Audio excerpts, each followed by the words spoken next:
Dear students, in this class, let us discuss about literatures of India, 5th Sem optional English, introduction to Kalidasa, and the background of the poem Ritu Samharam, Canto 2nd, The Rains.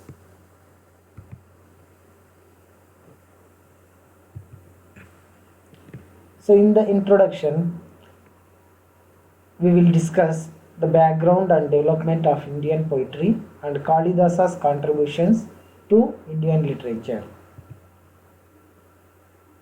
In this session, you will understand the syllabus and progression of the course, and I will introduce Kalidasa and his Kandakavyas with special reference to Ratisamharam and how the poem has its nature's bounty and the enduring emotional response it evokes in mankind as the whole. While I am explaining the poem, you must have the prescribed text and you should read the poem Kalidasa's Ritusamharam, Canto 2nd. So the contents here are Introduction to the Literatures in India and Blossoming of Sanskrit Literature, Background of Kalidasa as a Master of Poetry, Stylistic Devices used by Kalidasa. In the introduction, the literary roots of the poetry can be found in Sanskrit literature. Sanskrit poetry is synonym for Kalidasa, means Kalidasa is nothing but Sanskrit poetry and Sanskrit poetry is nothing but Kalidasa. He became a trendsetter for all young poets for 2000 years, but nobody comes near his perfect style. He is revered as Kavi Kulaguru. He is also called as Indian Shakespeare. He is acknowledged as supreme master of Sanskrit language. Coming to the Kalidasa's works, there are 7 works. Among those, 2 lyrics, Ritasamharam and Meghaduta, 3 plays, Malavikagnimitra, Vikramorvasya, Abhijnana Shakuntala, and 2 epics, Kumara Sambhava and Raghuvamsha. Coming to the structure of the poem of Ritu Samharam, it consists of 144 stanzas. It describes 6 seasons: Grishma, the summer; Varsha, rains; Sharad, autumn; Hemant, winter; Sisira, cold; Vasanta, spring. Coming to the background of the poem, the title Ritu Samharam means gathering of the seasons. It unifies the poem.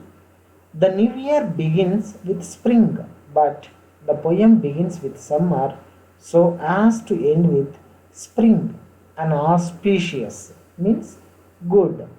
Ending as spring is renewal, means the poet has a lot of optimism and hopes to start the poem. And the opening stanzas of summer serve as a framework for the poem, as the poet visualizes a pair of lovers as seated on balcony or terrace. The second canto, Rains, is prescribed here for your study.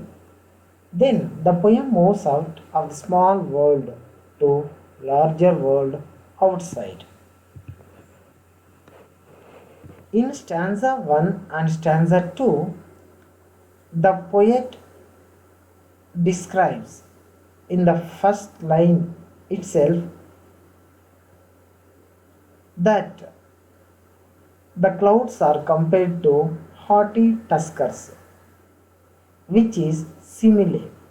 So it is very much poetic because the poet compared the clouds to haughty tuskers, means elephants.